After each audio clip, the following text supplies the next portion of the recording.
All right, we are ready to roll. This is Speakers Bureau. If you're not going to Speakers Bureau, you're in the wrong place, but we're glad you're here. Anyway, thank you for having, I want to thank a number of people. Whenever we start, we always thank all the ones responsible, or most of the ones we try to. Thank the Sandy Evelino for finding us the location a number of years ago. And without this location, it would be a difficult situation to put together a meeting every month without having to plunk out money to have a location to meet. So we were appreciative of that because she did so much work having a Toastmaster club here on site at the VA hospital. Thank the VA hospital for allowing us to be here. And that's a great appreciation. Certainly have to thank Rob and Deanne for all the work they put together to do the technology to have this thing happen. And thank Sharon Kenty for the publicity. When you see those beautiful flyers come out, she's the one that gets the credit for that. And we just give her the input and she puts it together. And thank District 12 for supporting us in this Speakers Bureau. I really believe we have one of the best Speakers Bureau of all the districts around. Many districts don't even have a Speakers Bureau. And many of them do it a lot differently than we do. So we learn from each other, and we'll go with that. We have an extremely full program tonight, even though a couple of people had a little trouble getting here through traffic, but we have 6 speakers assigned. Some of them are just leftovers. You know, we always have some leftovers, and some of them leftovers from last month's Women's History Month speech, where we had so many wonderful speeches and such a full house and such great participation. Because 2 of the people, for one reason or another, couldn't make it, either traffic or illness. But we have 2 of those 3 speakers will be here. And our 3rd speaker is coming all the way from London, Dan McGill. So we'll see if he has more traffic to deal with than anybody else. Our first speaker, and all we're going to do on these short speeches is give them just like we did at Women's History Month. Our first speaker is Richard Snyder. He's speaking about Susan B. Anthony. Susan B. Anthony, Richard Snyder.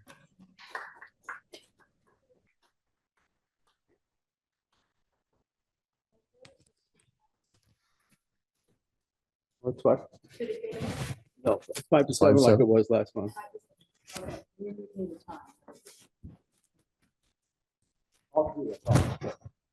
Is that a rhetorical question?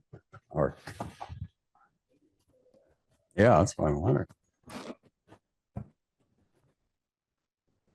I have in my hand Susan B. Anthony dollar. How many remember that? All right, a few hands. It wasn't really popular.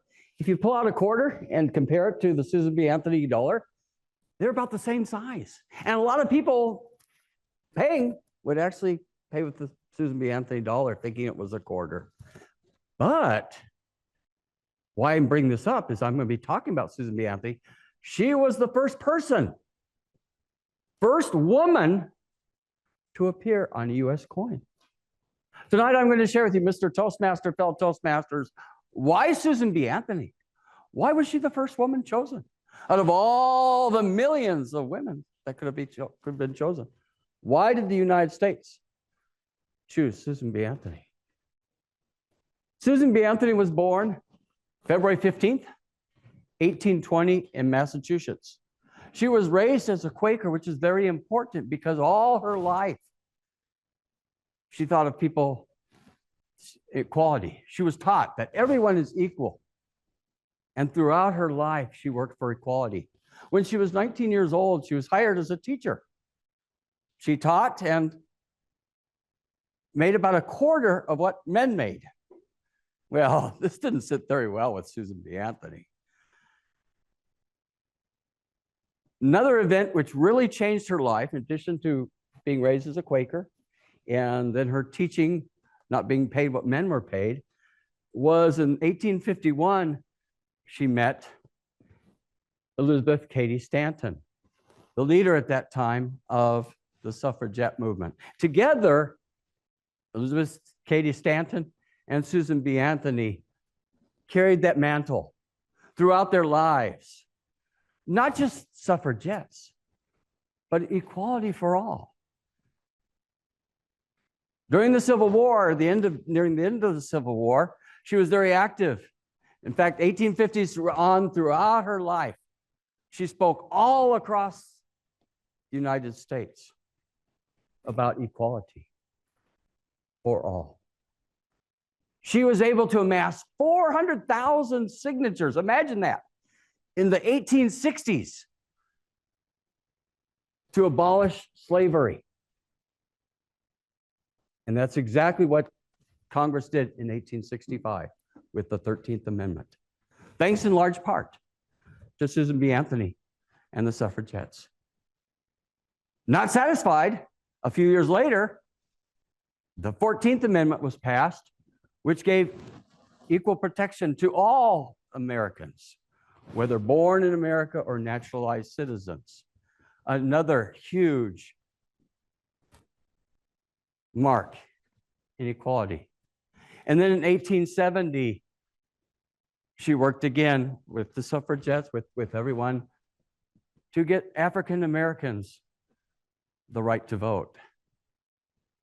Sadly, women were not included. In 1872, a little bitter, I'm sure,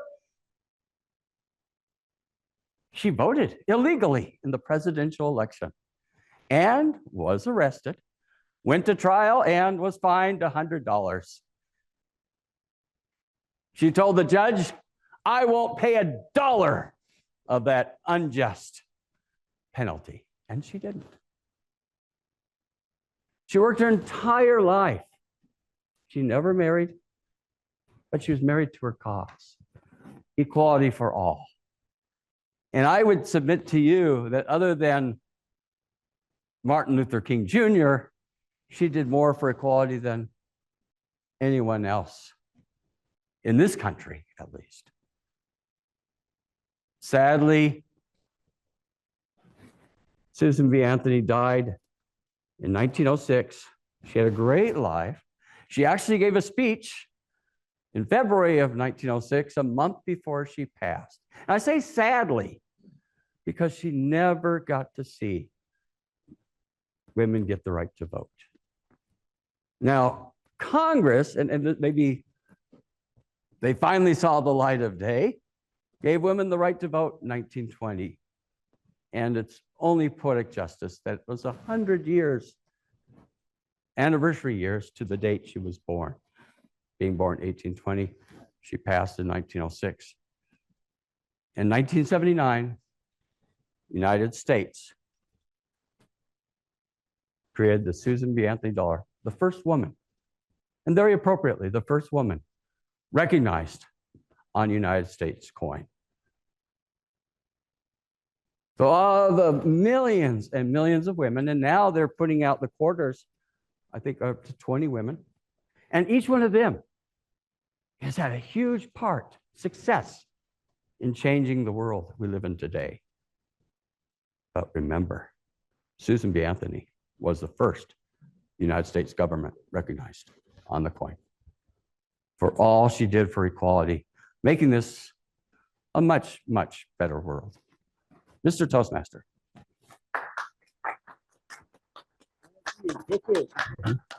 I can't believe it.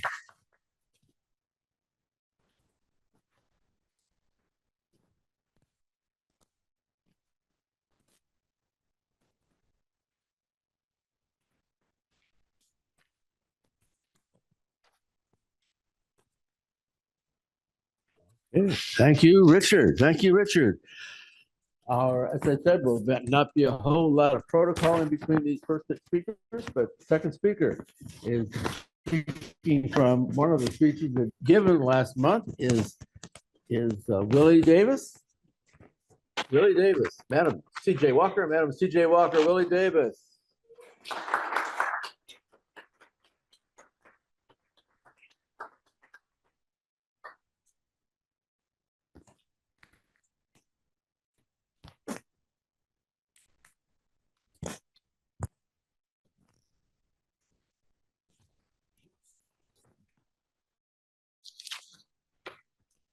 Can everybody hear me? Is it good? Okay, good. Madam C.J. Walker. Good evening, fellow.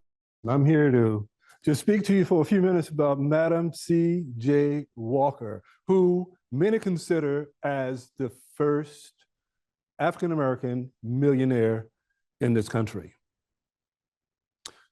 She was born in 1869 in right outside Delta, Louisiana. She was born to her mother. Her father was beef lover, brief lover. I'm sorry, yeah, brief lover. I don't know why I had such a hard time coming up with that. And her mother was margarine. They were born into slavery. They were born on a plantation in Louisiana, but Madam C.J. Walker, who was born as Sarah, brief lover, was actually born into freedom. Right before her birth, President Lincoln had signed a proclamation. At the age, 5 years later, her mother passed away from cholera because they lived along the Mississippi River, and during that time, there was like a plague of a cholera going around at that particular time. So her mother died when she was 5 years old. Her father remarried, but 1 year later, he too passed away. So she became an orphan at the age of 7 years old. At the age of 10, she went to live with her older sister and her brother-in-law.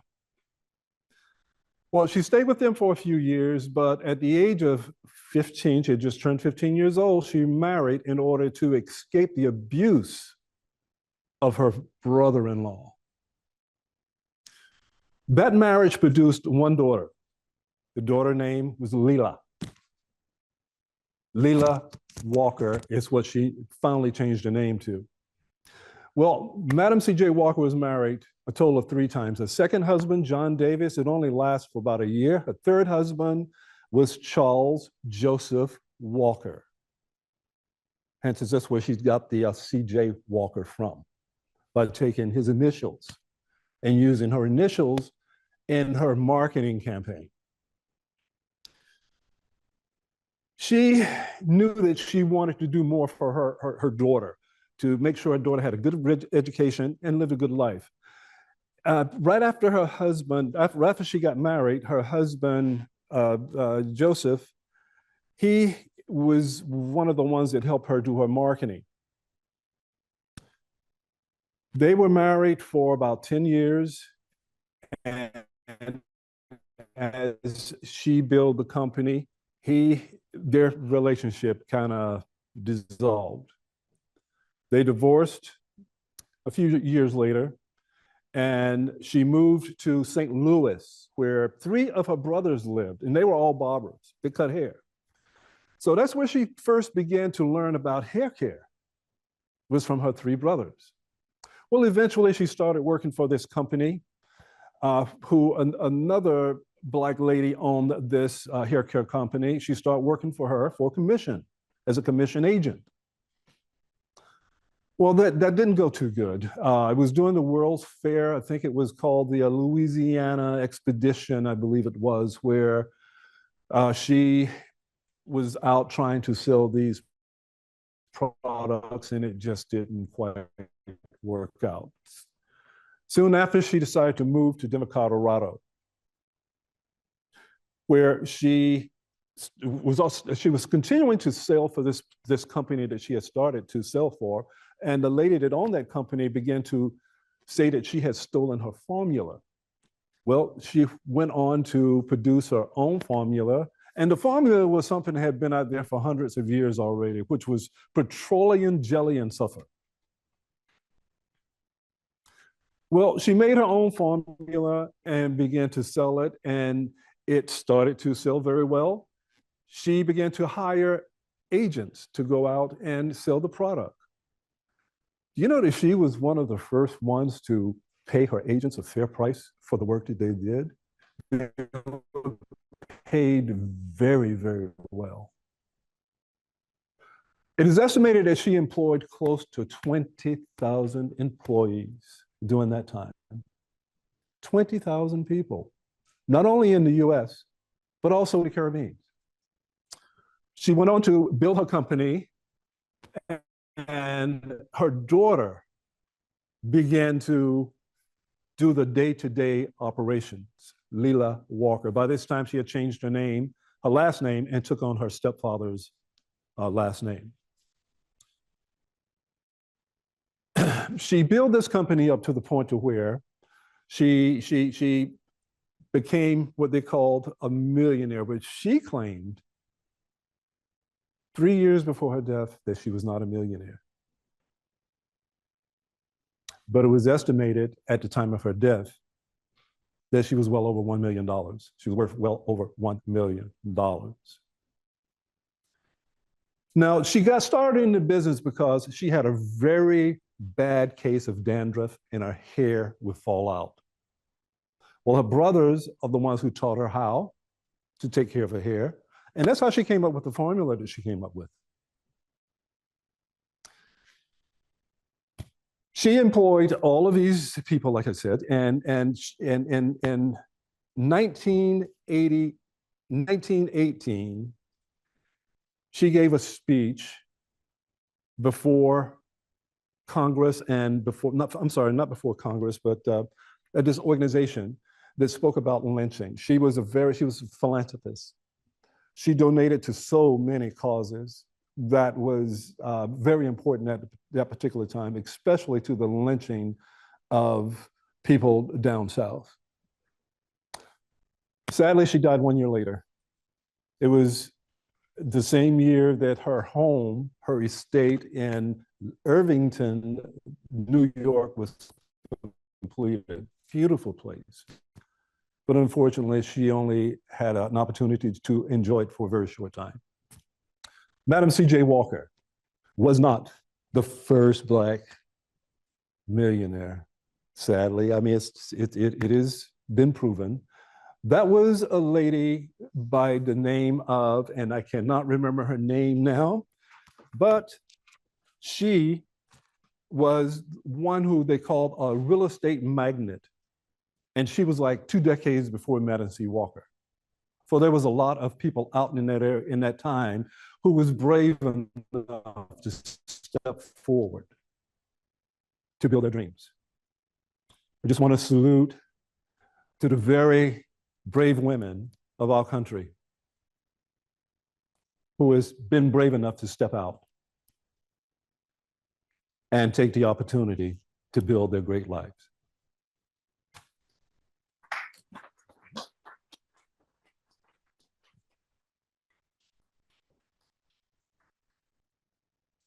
Okay, thank you, Willie, very much. Now you have a taste of what we did last month. If you have not had a chance to see the videos that Rob put on YouTube, try to go do that. We had 15 speakers. It's been such a hit. I said we had a high attendance, at least 25 in the room for last month's meeting, and it was so popular that we're going to do again next March, and with all new, maybe some of the same speakers, but all different women we'll be talking about. So that should be special. That inspired us to think about 2 more themes that'll be coming up. In June, we're going to have one that will probably get us banned in Boston and blocked on the internet. But anyway, it's going to be, because it's July, 4th of July, Constitution, the freedom of speech and all those good things. It's going to be a soapbox. So we'll have 15 to 18, somewhere in that neighborhood, of speakers who come in to do 5 to 7 minute speeches with little fanfare in between to speak on the topics that are important to us. A couple months ago, we had a lady come in who was very active in a college basketball player and came in and gave a speech, Susan Lotto, about how important it was to maintain female athletics. And so that inspired us to also think we should do that in July. And hopefully nobody will come in and insult anybody or punch anybody, but who knows, maybe add excitement, raise our ratings, you know. And in September, we came up with this idea of school stories. Now we have at least one person who was a principal of a school in Egypt. I'm sure Charlotte has some stories to tell, but 15 to 18 speakers about school stories, and it could be teachers who taught. It could be, we have people who've been teaching autistic and 3rd graders, but it could also be heartwarming stories about what what your third grade teacher did for you, or your coach in junior high, or whatever it is that made a change in your life. So hopefully we'll have a few people going home in tears, maybe everybody, before it's over for September. So that's our plan for September. We have an upcoming speaker next month. It will be Bon Wang going for his qualifying speech. And I will have a correction on our flyer that went out. It says Morris Alexander. It's actually be Horace Alexander who is speaking in July for his qualifying speech. And we have Al Batinga, we signed up to do his qualifying speech in June. We also have the one and only accredited speaker of District 12, or at least the one and only one that's here all year long, doesn't just come for the winter snowbirding from Canada. That Ed Inghausen is planning to give a speech for us in next month. So we will hear from him also. So we have a lot of program coming up, and we are looking forward to people signing up. I haven't signed anybody up for those two, but I think they're going to fill up before very long. Okay, we are ready to go on. I don't see our speaker yet from England. Dan McGill, by the way, I'll tell you, Dan is probably a two-time winner. There is, Great Britain basically is a district. He's won the district international a couple times there, I think, or maybe international. Oh, I see him sneaking in the door here. And is he ready, or is he going to take?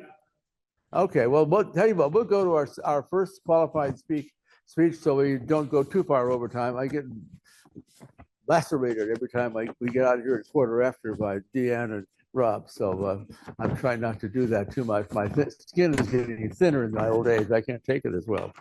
Okay, we are ready to go to our first qualifying speech. And what's that? What's the length of the speech? Oh yeah, the time should be about 18 to 20, something like that. So bring at 18. Yeah, 18, 19, 20. Okay. All right. Our first speaker, I will be the introducer, and then we'll have a little bit of time to ask questions afterwards. If you are a qualified speaker, you should have one of these little white ballots that were there in the back, and you'll be voting. And if you are at home, voting at home, you will submit your ballot, I think, into Michael Ozier. He'll be collecting it, the co-chair of this Speakers Bureau. I didn't give, Michael, do you have anything you want to say to the assembled multitudes? You said it all, Tom. Let's hear the next speaker. Okay.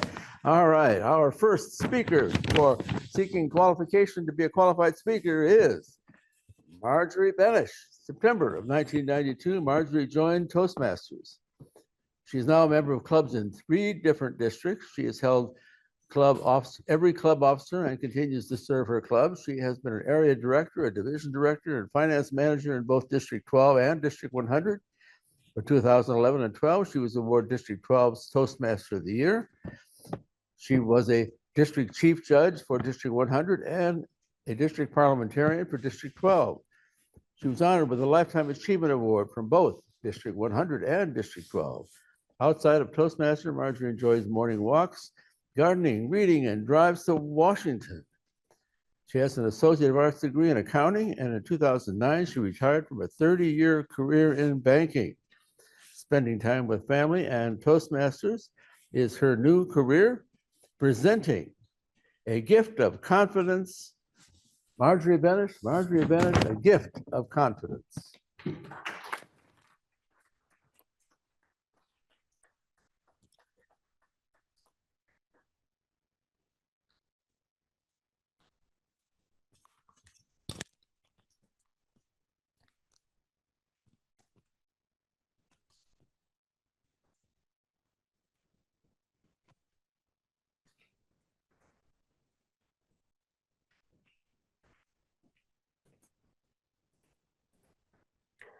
Children should be seen and not heard.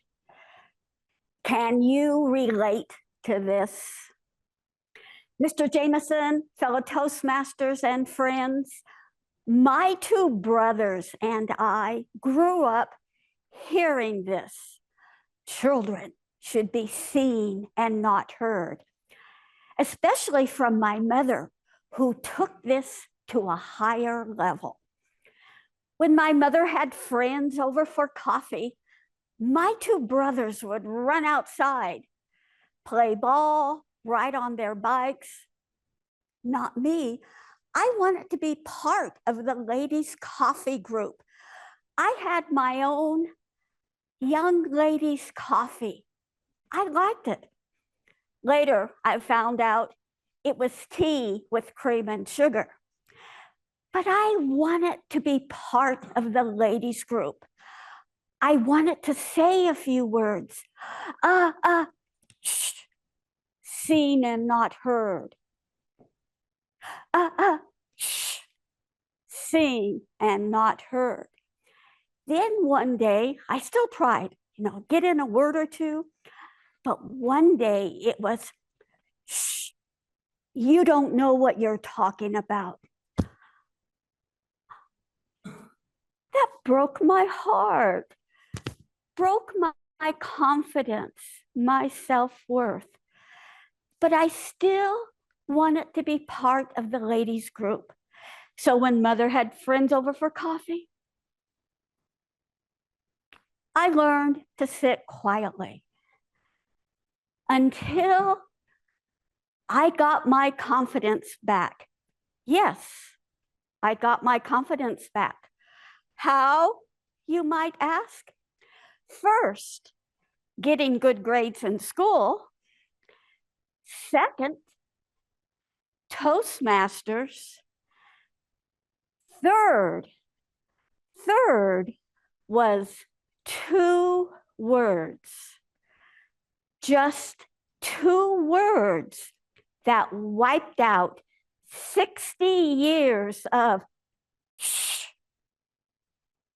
seen and not heard, or shh, you don't know what you're talking about. My parents were married for 65 years. When they quit driving, I spent most of Saturdays and Sundays at their house, taking them to the store, to museums, to church, or out for a drive. Both Mother and Dad enjoyed drives in our local mountains here, especially my dad. And that's a speech for another time. One Saturday morning, about 11 a.m., I went over to their house in Upland. Mother was 87 years old. Dad was 96 years old. They were still in bed, snuggled up together. It brought joy to myself to see them snuggled up in bed. On the side of the bed, on Dad's side of the bed, there was a tray with a rose in a bud vase and leftover breakfast dishes. Dad had taken Mother breakfast in bed. I wish I had somebody to do that for me. But I looked at Mom and Dad. I said, get up, it's 11 o'clock. The day's half gone. Dad looked at Mom. Who's the boss of this house? Mom looked over at Dad. Then Mom looked at me and pointed to me. She is. 2 words. She is. Wiped out 60 years of shh, seen and not heard, or shh, you don't know what you're talking about. 2 words that wiped out 60 years and really boosted my confidence. What words do you say to boost someone's confidence? Why would you give a gift of confidence? To help someone succeed. How do you start? First, build a rapport. Second, build trust. Third, give the gift. You might see a young person in the community, or a colleague at work, or a Toastmaster friend in one of your clubs who is lacking in confidence or may have a bit of a low self-worth. Give the gift of confidence and re-give it and re-give it for success. So first, establish a connection, build a rapport, share personal stories. Maybe your friend, colleague, or Toastmaster is a bit quiet, hesitant to speak out. You start. Share a personal story. One of my favorite personal stories, why I joined Toastmasters. First of all, I was invited to a club by a friend, so invite people. Table topics was explained to us, and I was intrigued. I thought, sure, I could do this. I was asked if I wanted to participate in table topics. Well, yes, of course. After I see a couple of examples, my turn came. I stepped up to the lectern thinking I got this. I would, if maybe, so I don't think I had 3 coherent words together. I don't think I spoke more than 20 seconds when I sat down, but everybody in the room was encouraging. A good first try, they said. You spoke longer than I did on my first topics, someone else said. I was intrigued by the responses that came after mine. They were all different questions, but exciting responses. And here I was thinking, I've got a college education. I read. I should be able to say something. I took an application with me when I left that meeting. It was a morning meeting before work. 45 minutes after my for 20 seconds driving to work, I thought, I could have said. It took me 45 minutes to think of a 1-minute answer. A Toastmasters is a gift of confidence. Who in your life, who has you seen that needs a boost of confidence, a boost of self-worth? Do you reach out and touch them with a gift of confidence? Are you meeting with them time and time again to build that connection, to build that rapport? It may take more personal stories and more personal stories. Sometimes I ask new Toastmasters about their hobbies or how they spend their fun time or leisure time. Or I ask them about a shining moment. Will you share one of your shining moments? I've been asked to share some of mine. One of my first shining moments was a personal confidence booster for me. I finally got table topics. Several years after I joined Toastmasters, of course, I won the area table topic contest. I went on and won Division A table topic contest. I still remember the question. You are nominated for Best Actor Oscar, but you didn't get it. What do you say in your interview after the Oscars are over? I don't remember the exact words, but I remember the tone. I remember saying, all of the nominees are fabulous, but the lady who won, Josephine, had charisma and skills far above the others. She was a humanitarian, involved in the community. She had a good word for everyone off camera. She was well deserving to win. She's my mother. And I won that division table topics. It was a shining moment for me. So encourage your colleagues who are quiet, who are hesitant, who need that boost of confidence, or a young person or a Toastmaster friend. Encourage them to share a shining moment. We all have them, even if it's a brief, short moment. Another moment I like to share, a shining moment.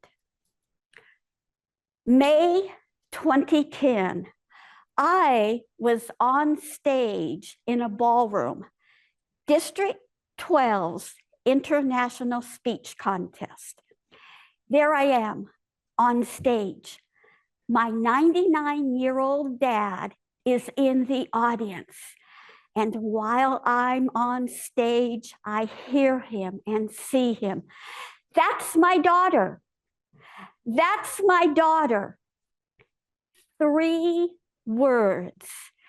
That's my daughter. 3 words gave me a boost while I was there on stage. I placed 3rd. I was pleased with my 3rd place placing. But to top the day off, my dad and I danced the night away. Another shining moment. When you share your personal moments, you encourage your friends, your colleagues, your Toastmasters to share theirs. You are building and building that trust. Then it's time to give the gift. I received a gift of confidence last year. Last August, I received a text. Would you be our keynote speaker? What? This text came from Jeremiah. We don't text. My thought was his phone was hacked, or he must have keyed in the wrong number. I'm not a mucky muck. I'm not a past district director or a region advisor, or nowhere close to an international director. So it must be a mistake. I picked up the phone and called Jeremiah. Thankfully, he answered. Is that text for real? Yes. Jeremiah wanted me to be the keynote speaker, a 30-minute speech at District 12's awards banquet. Jeremiah gave me a gift. I trusted Jeremiah. We had connected before, we had worked together, but he had built my trust and I trusted his choice. I said yes, and I did give my speech. And that is another shining moment. 6 words. Will you be our keynote speaker? 6 words that boosted my confidence, brought joy to me, gave me a feeling of success. What words will you use when you see someone who might be lacking a little in confidence or have a little low self-esteem? What words will you use? How will you give your gift of confidence? Because you are a Toastmaster. I know that each one of you can take a play from Jeremiah's playbook and offer a gift to a young person, to a colleague, to a Toastmaster. In our Toastmaster clubs, have a new member be a keynote speaker at an anniversary meeting or at an open house. That's a simple gift of confidence you can give to a new member. At work, when you have a project to present to senior management, have one of your team members, different team members, present different parts of the project. You can sum it up. You can top off the gift by having one of your team members close that cell. So be on the lookout of how you can use your gift of confidence. In one of my clubs, we have a fairly new member. She's been a Toastmaster for several months now. Mary joined Toastmasters like many of us. I joined because I couldn't answer table topics, but many of us joined because afraid of public speaking or speaking out at work. Mary joined Toastmasters because of a fear of public speaking. She attended meetings regularly for at least 3 months before her icebreaker. She did a wonderful job. We could see a bit of nerves in the cracking of her voice, but she did a wonderful job. Then finally, a couple months later, she gave her second speech about steps she takes to help her improve day by day. I was impressed by her thoughts, her organization, and her ideas. I asked Mary to be my evaluator at my next speech. She said, "Who, me? You're an experienced speaker. I'm brand new." "Mary, you have wonderful ideas. You gather your thoughts well. I would be honored to have you be my evaluator." Her eyes lit up. Her smile got bigger.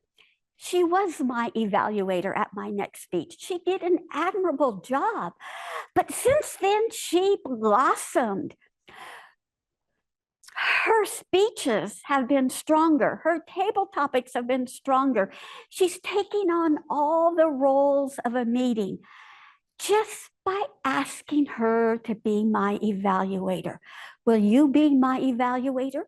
You have those words to give a gift of confidence that can be re-given and re-gifted and re-given. What words will you use when you hear "shh, seen and not heard," or "shh, you don't know what you're talking about"?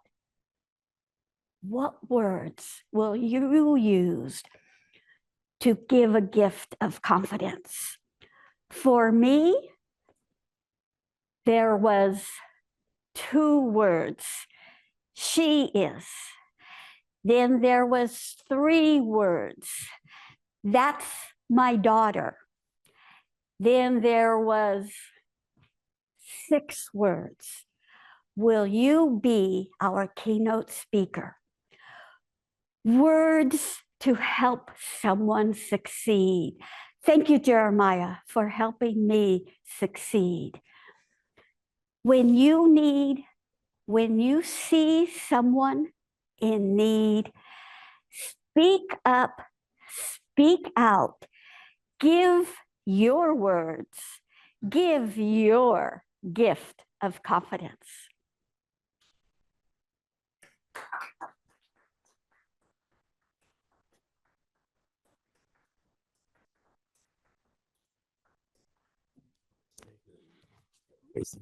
Oh, keep it on. I need to keep it on. Take it off. You have to stay here. Yeah.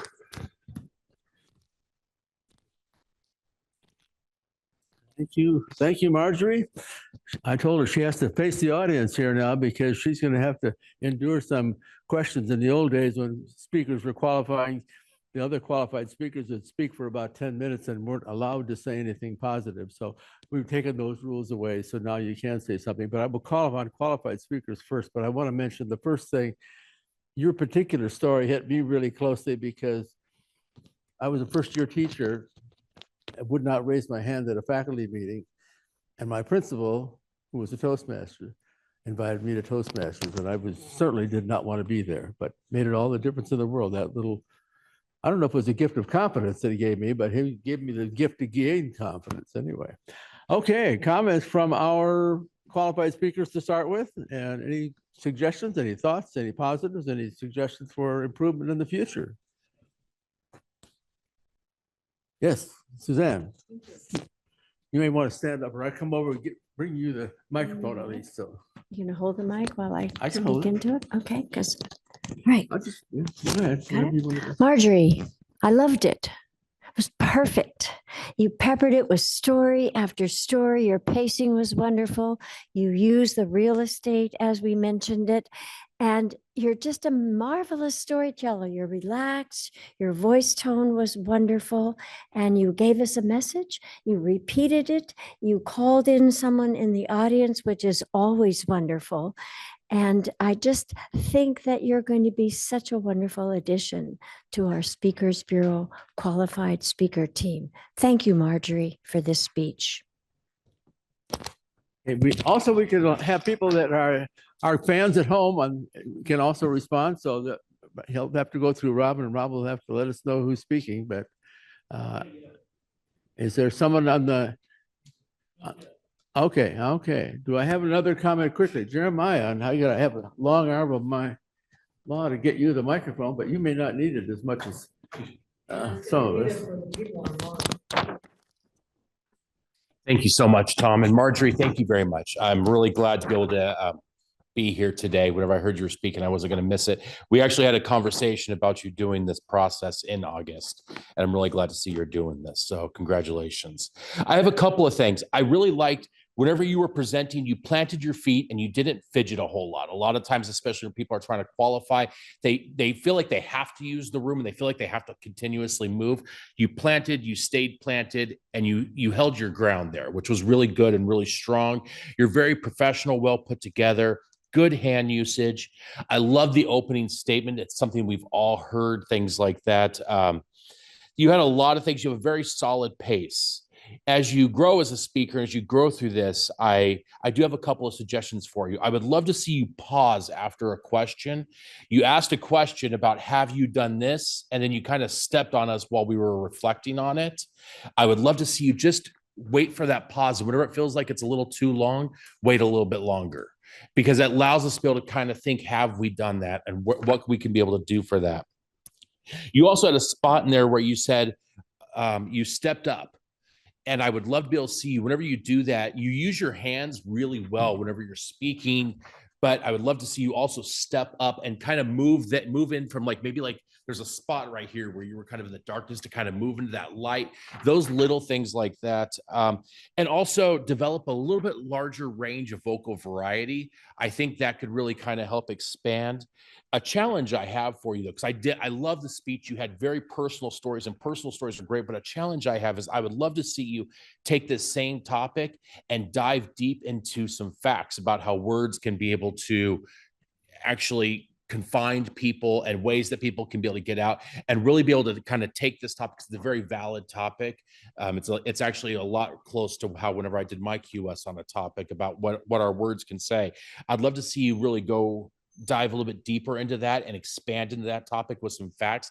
Less Toastmasters, more outside of Toastmasters opportunities. But as far as for somebody, you have my vote 100% today for you going forward, because you have all the mechanics to be very good at this. So congratulations.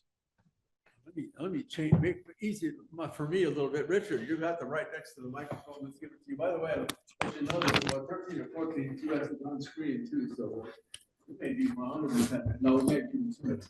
Okay, go ahead. Thank you. I thought the speech was very well organized. You had good poise, good gestures, and I think you did a good job of differentiating your mother's voice from your own. I agree with Jeremiah in terms of thinking about outside the box, going to other organizations. There was a lot of Toastmasters. It's a great flag waver for Toastmasters, but I think here we're looking more, is this going to really resonate with as outside Toastmasters. And I think yes, for a lot part does, because I know a lot of us are probably shaking our heads when children should be seen and not heard.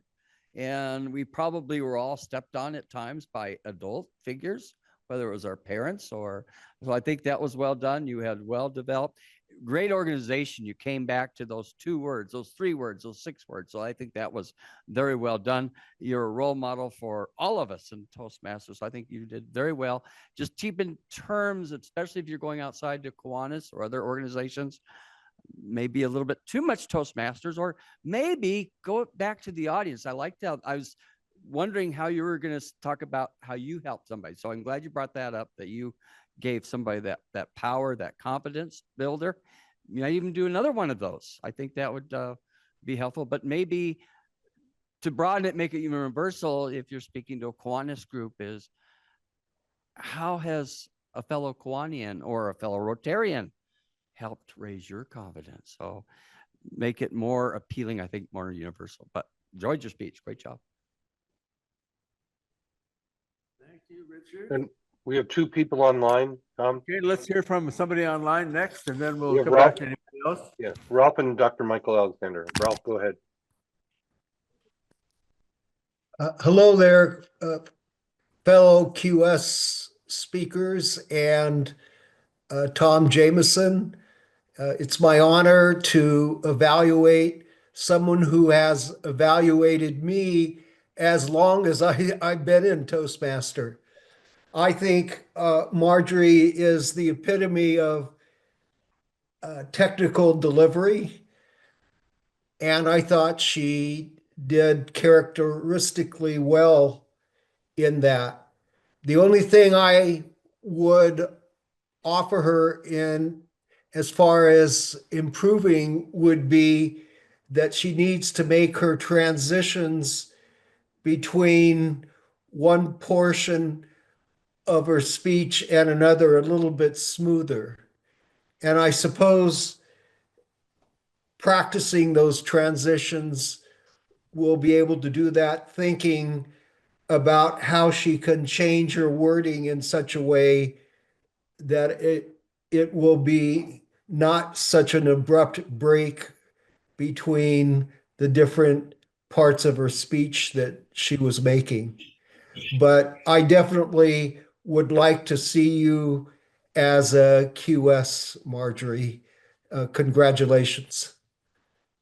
Thank you, Ralph. Okay, I see 2 more hands up there. I'm not sure who to call on first, but Michael maybe Rob Alexander. knew who Michael had their hand Alexander. up first. Go ahead, Rob. Call on whoever it is you thought came next.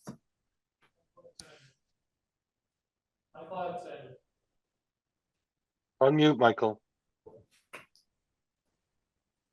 Marjorie, first of all, I thought your delivery was very clean. It was a pleasant voice. It was a good start. It was a good cadence. The opening part of your speech, which wasn't as Toastmasters dominated, because that's where we're going to talk about that as a weakness. But that was very good. The seen and not heard, and repetition of seen and not heard, flowed powerfully, and the concept of building, but I still wanted to be. So I thought you worked very well at that one. At the beginning of the speech came off very strongly. When you moved into the Toastmasters part, this is where I felt a little bit more finesse was appropriate in 2 ways. Number one, I would have liked to have seen a drop and a build at each point. You kept giving us good things that were said, wonderful things to hear, but I didn't hear each one being redemptive. And the power of that continual redemption would have given you a great deal more effectiveness. The second thing is you told this as a Toastmaster story. And the Speakers Bureau was designed to go not just around Toastmasters, but outside.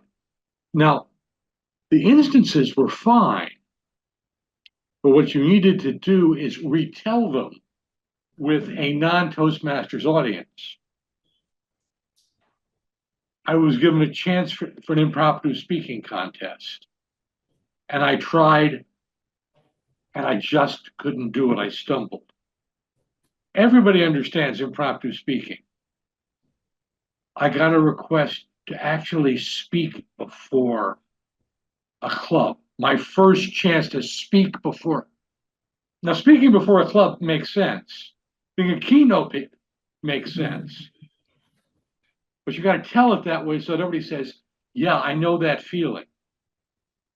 I want you to give me advice on how to be a better speaker. That everybody at Kiwanis, at Lions Club, wherever will understand being asked to be a mentor, being asked to be a help, being asked to be an evaluator, it's too incestuous. So I think with those changes, you can take what was a good speech, a great start, but it got weaker when it became more and more incestuous for the Toastmasters audience. You can make it more universal, and they'll really follow and flow and really be effective. Thank you. Good start. Thank you, Michael. I think we might have time for one, maybe two more at the most. Rob, do you have another online person? Esther. Esther? Okay. Well, hello, Marjorie. That was beautiful. Well done, well said. Of course, you mentioned Toastmasters, therefore I'm going to go to the grammar world. At the end, you kept saying there was 3 words. There was 3 words. The difference between plural and singular, there were 3 words. So be cautious of that. And then, like Michael Alexander pointed out, you assumed we knew who Jeremiah was.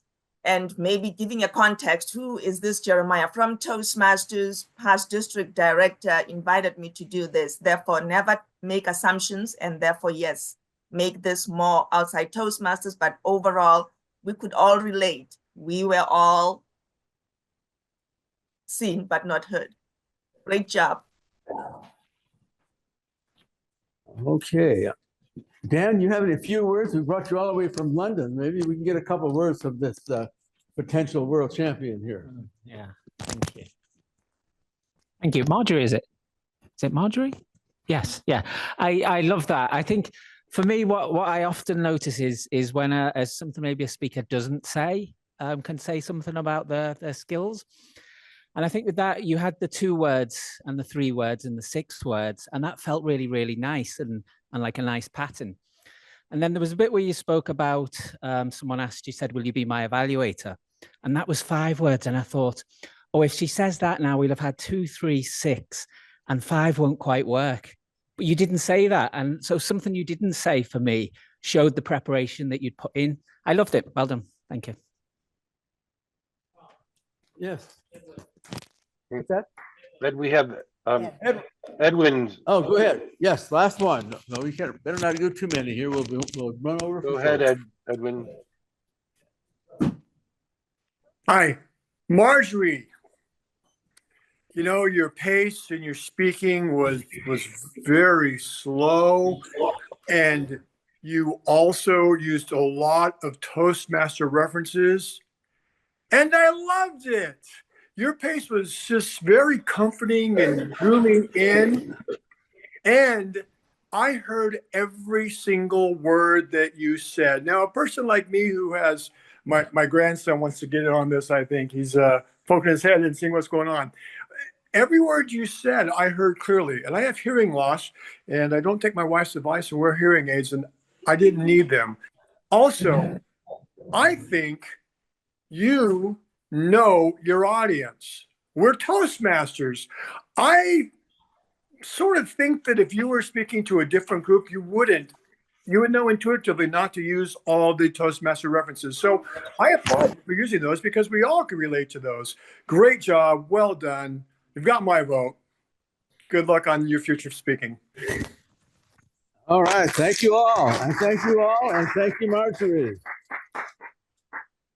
Connie and I listened to her speech a couple of days ago, and we only had one thing to say to it, and we can improve it. And I forgot to get it back to her, and I didn't want to tell her tonight. I didn't want to shake her up in the middle of her presentation, but we thought universally, we both agreed, instead of shh, she should say shush, because that seems to be more kind of thrusting, more assertive to the person. More, if somebody shushed me, it'd be a little different than just something saying shh. You can do that next time. Okay, now we have our guest speaker who flew in at great expense to come here and give us his speech.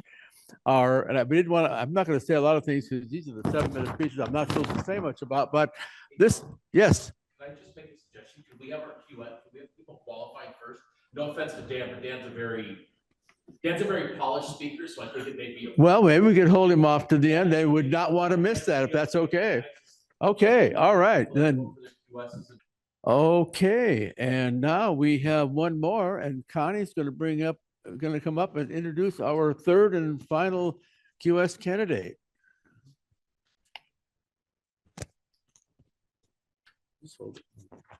Yes, indeed. Dr. Rosario Charon Carrillo is a former professor of education. She is currently serving as an area director and as the retention chair for District 12 Toastmasters. She is passionate about the mission of Toastmasters to support people with their personal and professional development. Today, she is discussing the power of community groups like Toastmasters in supporting people to weather and overcome life challenges. Dr. Charon Carrillo, what's your soup? What's your soup? Dr. Charon Carrillo.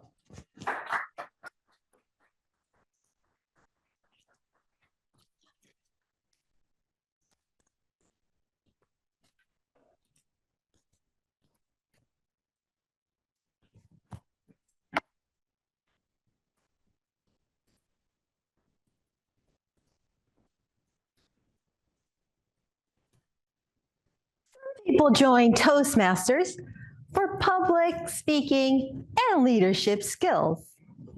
In 2006, I joined Toastmasters for the first time. I was a graduate student, very serious. My reason for joining Toastmasters? I was looking for a boyfriend. I was a young girl then, I still have my good looks, and I found a fella, Jason. But that's a separate story.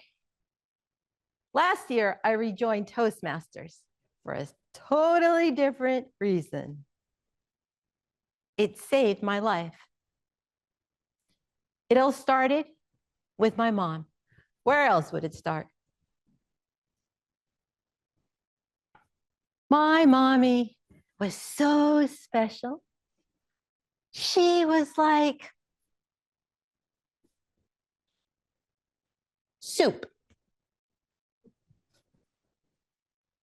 You think that's funny? You've never heard of a mommy being compared to soup? Well, you've never tried our creamy butternut squash soup.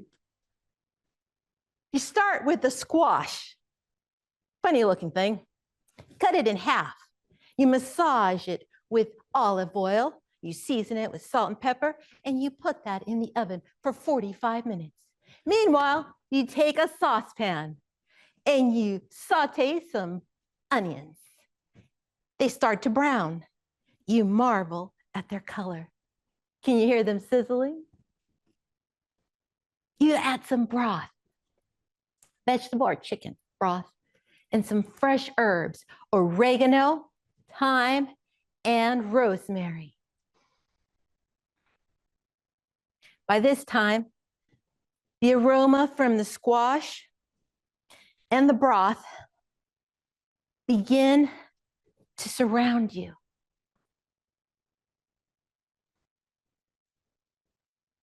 It envelops you in a warm embrace. It's soothing.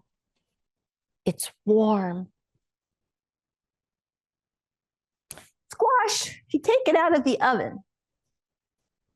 And you scoop it out, put it in a blender, add the liquid mixture, blend it all, return it to the pan, and you simmer it. so that it can reduce. Once the consistency is just so, it's ready to be served. You grab yourself a large bowl. You want a large bowl, trust me. You top it off with a dollop of cream and a sprig of oregano. You grab your spoon and you taste it.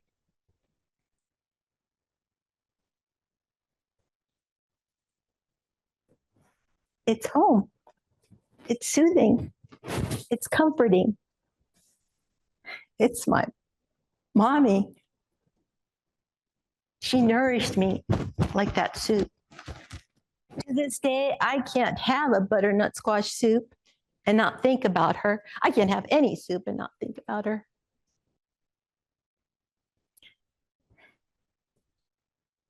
In Mexico, when she was a child, she was not allowed to go to school past the 3rd grade. Her siblings were really mean to her and undermined her. She was always in the background, never in the spotlight. Still, she was remarkable. As a single parent, she worked up to 3 jobs to put food on the table. And she raised my sister to become an ER nurse, and she raised me to become a professor of education. How did she do it? She instilled in us drive, a hard work ethic, and motivation. One time when I was a schoolgirl with a sweet tooth, she came home running one day. And she said, Charun, Charun, I got a job at a cake factory. It's going to provide enough money so that we can get our own apartment. Huh?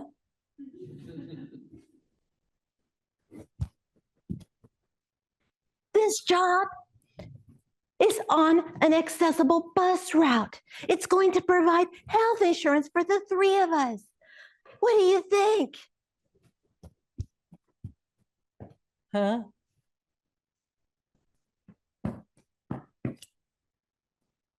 She had me at cake factory.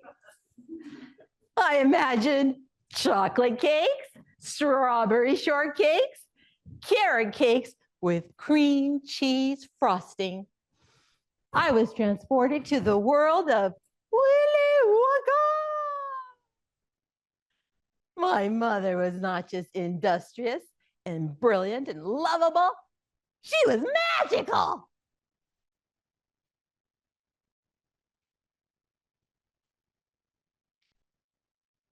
In 2015, she was diagnosed with malignant brain tumors. My sister, the ER nurse, she fell apart. She feared the worst. I didn't know any better, so I decided we're going to beat this cancer. I left my career and I took over her financial, medical, and household affairs.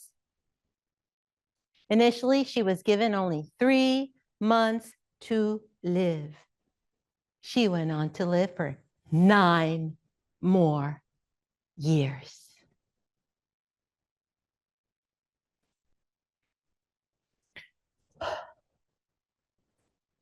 For her cancer treatments, we had to go to the hospital each time. We were there 8 times. These were week-long stays. One time, we stayed in the hospital for 16 consecutive days. There were infection scares, stroke scares, fall scares. She would fall so much. I would have to use a mechanical hydraulic device. I'd have to crank it, scoop her up like a Mexican taco.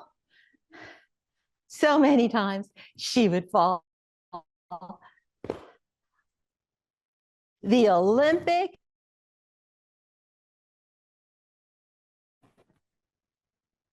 but she never broke a bone. She never got an infection. She never suffered a stroke. We never missed an appointment.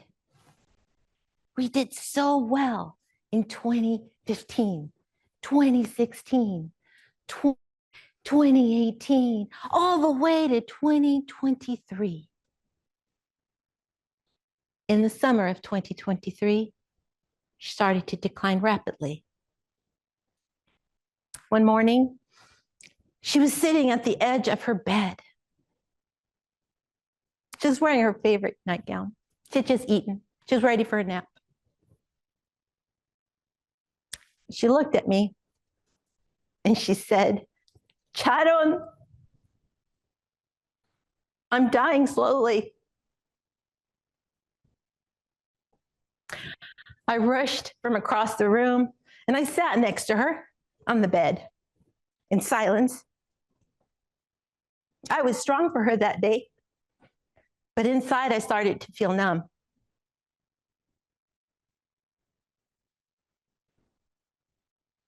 She began to lose her motor functions. That means her ability to walk, to eat full meals, to hold herself upright.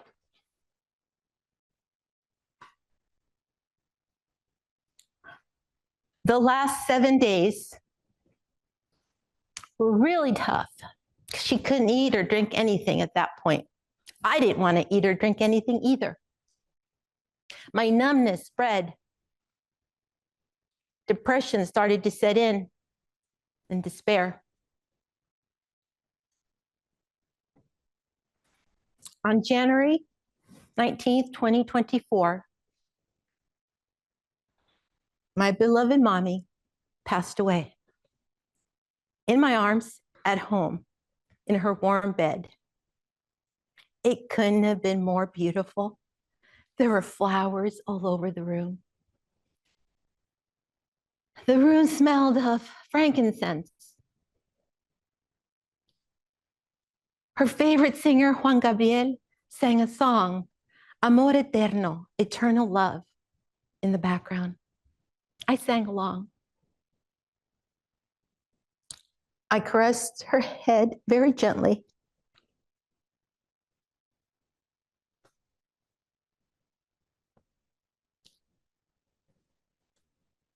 It was a blessing she passed away in such a lovely way. But I was left emotionally and physically broken. Depression settled in completely. It rattled my brain. I did not want to get out of bed.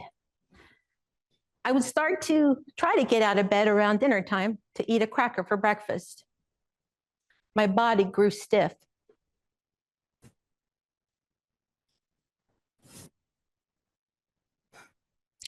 But I had a message for the depression. I said, no. No. Mm-mm.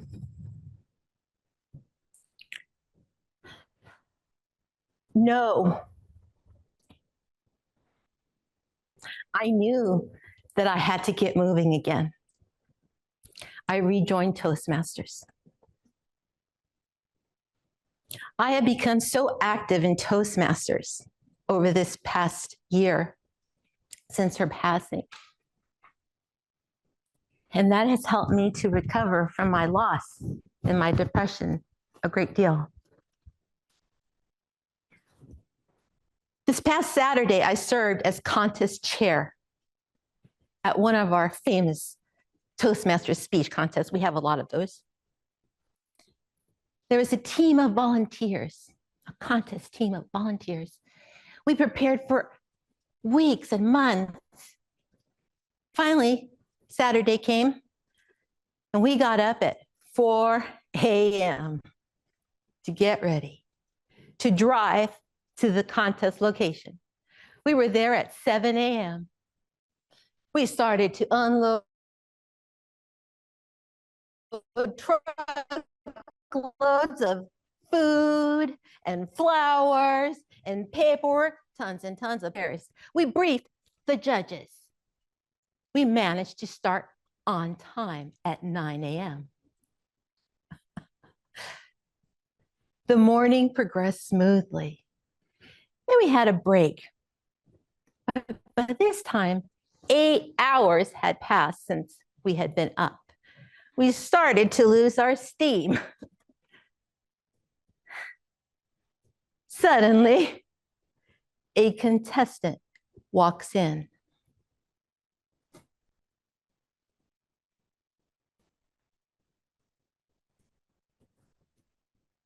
He was using a walker. He's a 20-year-old young man.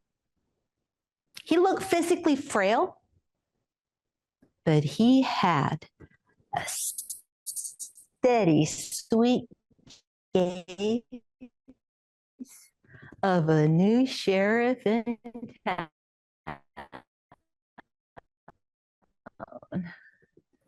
Ready to lay down the law. When doctors looked at him after the accident, they said, he's not going to make it. He'll never walk. Young man put on his sheriff sombrero, his giant silver star, and he overcame his ailments, and he walked himself into that speech contest. 5 of the contest team volunteers, when we spotted him, we rushed over to be of service to him.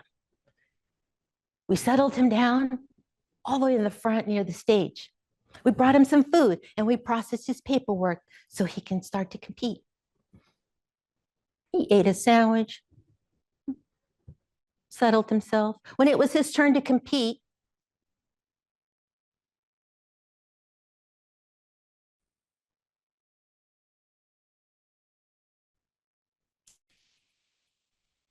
he mustered all the strength from his upper body and lifted himself onto, and he lifted his arms as high as he could. And he told us, I am here to be a testament of the human spirit. No matter what tragedy, you keep going.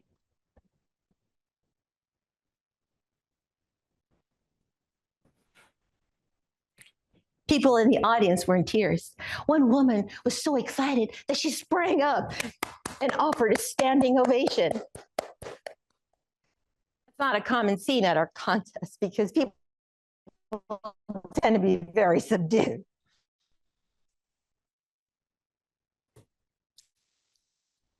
So inspirational. I mentioned Toastmasters is having an effect on his life to keep going.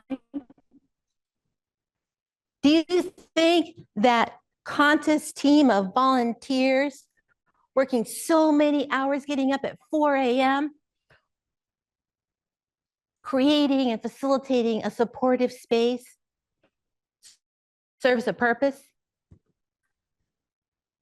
are incredibly valuable to fight things like depression, loneliness, lack of self-esteem?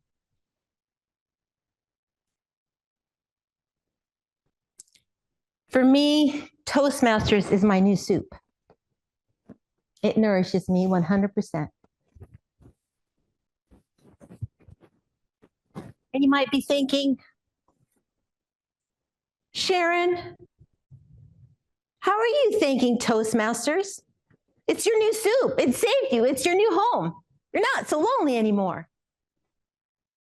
I've come up with an idea for Toastmasters, an online magazine to feature club members like our sheriff in the walker, to feature unsung heroes from across our Toastmasters district, people who are unsung heroes, like my mother, a Mexican immigrant mother who was undermined and never put in the spotlight. Wouldn't that be nice to feature people like that? To build their self-esteem and their confidence and their personal self-empowerment? Absolutely.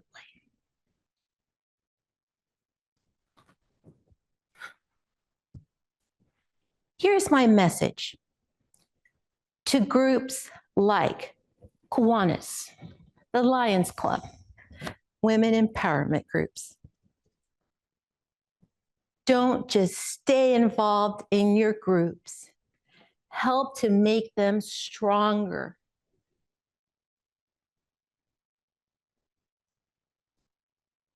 Together, we create a home space of support to help us weather bad, tragic events. We have to keep cooking our soups and eating them so that we can nourish ourselves and one another.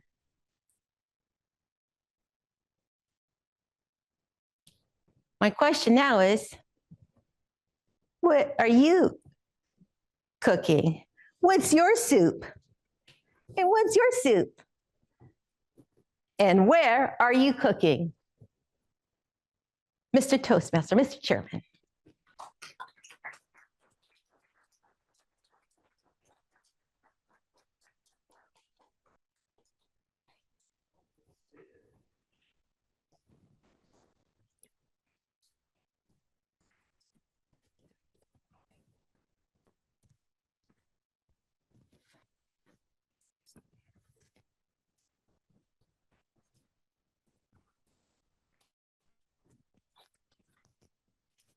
Oh, stay here, Charon.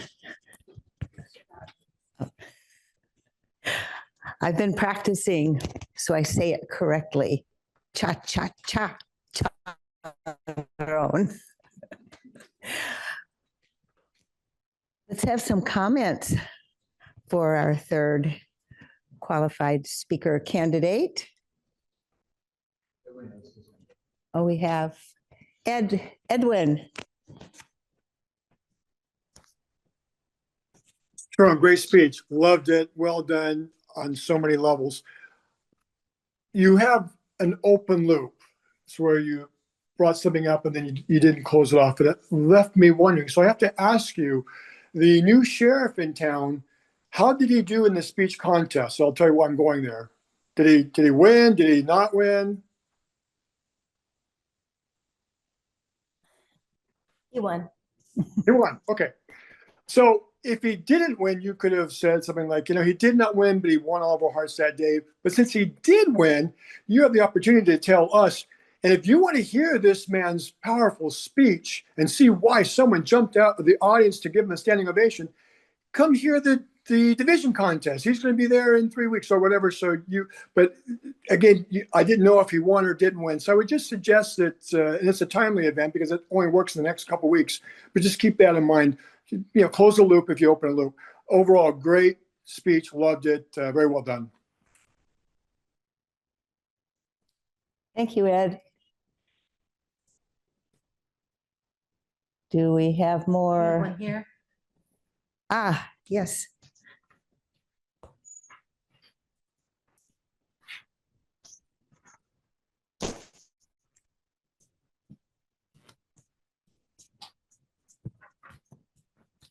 Thank you. All right. Sharon, great job tonight on your speech.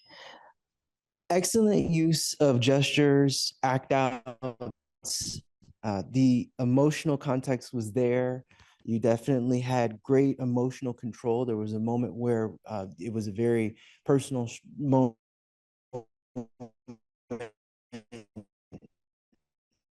with your mother, and you could tell that that was the raw emotion that you were re-experiencing in that moment. The point across, really this was, to me, it seemed like it was about resilience. And I think you just demonstrated a powerful speech, gestures, great use of storytelling, and it was very well organized and engaging. Great job tonight. Do we have time for a couple more, Tom?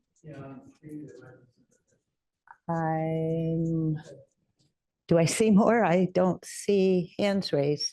Do you, Rob? Nope. Yeah, okay.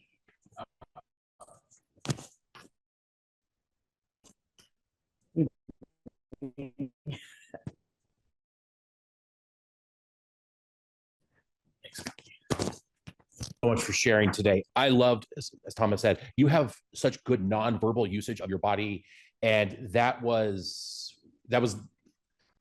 textbook on anything. You really you use the stage, you use your body to really kind of accentuate your topics and everything, and I really like that. I really like the vocal variety. You kind of mixed it up. You really did a lot of those things, which was great. There was a couple of things as you grow in this thing that I would suggest. The first thing is you started off your speech by saying that's for another story. And I would have preferred that like later on, because you really have your first beginning part of your speech to really catch that hook. And then I thought you kind of let us down. Well, there's already another story leading to this before we even got to this one. I would watch the rotating hands. I've been watching Karate Kid, and you did that at the beginning, and it reminded me of that. And then the other thing is I loved how you talked about the soup, but it took a long time for me to understand that, of getting to that point. And while you really dove deep into the topics and you really gave, once you got to the end of them, it made sense. I felt it took a long time to get there. And I would have loved to have seen in the beginning part during your opening to kind of know where we were headed. So I really didn't, I even put here on my piece, so whenever you see the notes, you'll know whose this is. It says, was the perfect cheese. I put half and half because I caught it at the end as you finished up your stories, but I wasn't catching it as we were going through, and I didn't know what it was as we were building up to that. So I think there's a little bit of development there, and that comes with time, but I have to once again say your use of just your body to be able to speak, we should all take lessons. And if you don't do that as an educational someday for more people, it's a missed opportunity by the district and our district leaders, because that was fantastic. So thank you so much for sharing today.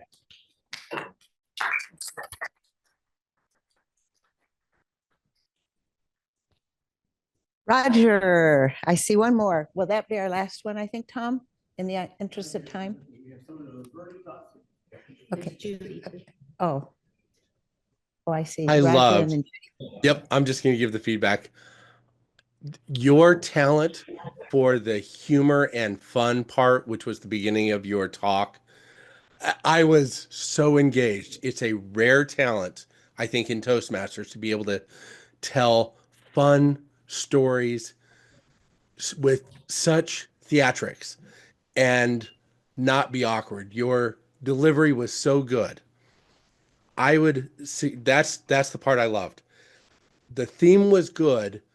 I wasn't prepared for the transition. For me, it was a harsh transition because I was really getting into what I thought was going to be this fun, jovial story. And then it went really dark really quick. And that was such an emotional wham to my head personally. I know I'm a tragedy story avoider, but nonetheless, just maybe transition a little to let us know that, and then things turned or something, just to let me brace a little bit for that. But I thought it was a well-delivered theme, and you're a great speaker. It was good to hear you. thank you, Roger. We'll take one last remark from Judy. Thank you, Sharon, for that beautiful presentation. Where you excelled was vocal variety and body gestures. Where you could work on would be the pauses. Because for a while, I thought you had excellent pauses. Then it began to be like they were becoming like the main dish. there were pauses that were pregnant and pregnant pauses. So I would suggest that keep the pauses as seasoning instead of being the main dish.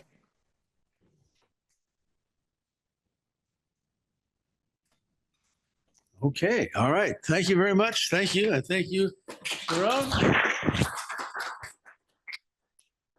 I have Sharon first came to 797, so I've known her and her speak for a while, about a year or so.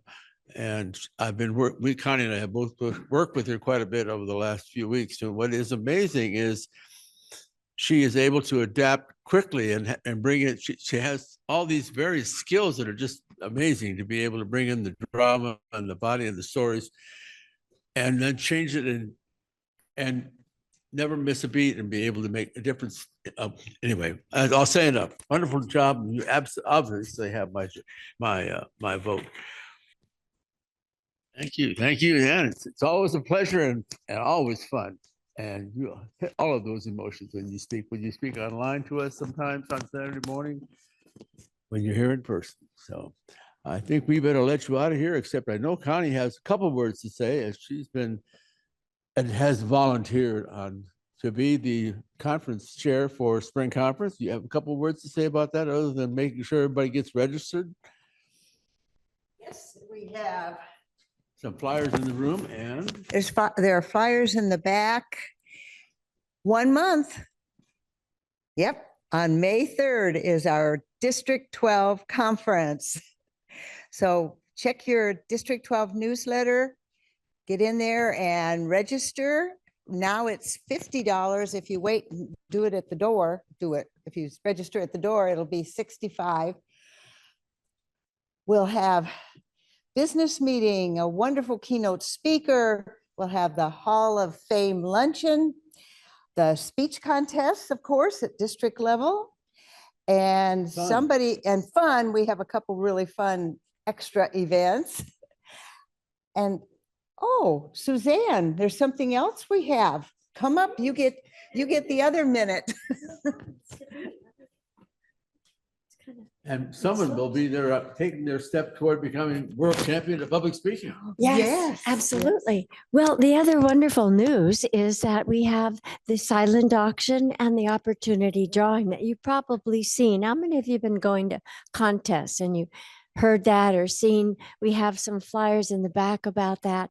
Please invite your clubs to sponsor a basket, choose a theme, and then make a flyer and tuck that right under the basket, excuse me, and that will be part, can't stand in these shoes today.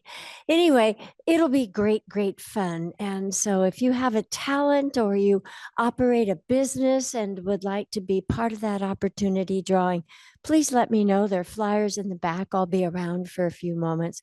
We'd love to accept your gift and have you be part of this wonderful event we call our District 12 Conference. Thank you, Connie. Thank you, Tom. And all for the benefit of Galva Clubs. So you want to spread Toastmasters around the world, Galva Clubs will be the benefit of those fundraisers. With that, thank you all for being here. It's been another successful evening, and we look forward to seeing you that first Wednesday in May. Make sure you turn in your ballot if you have not. Yeah, make sure if you have a ballot for our QSs, we will let them know within 24 hours. It's our habit.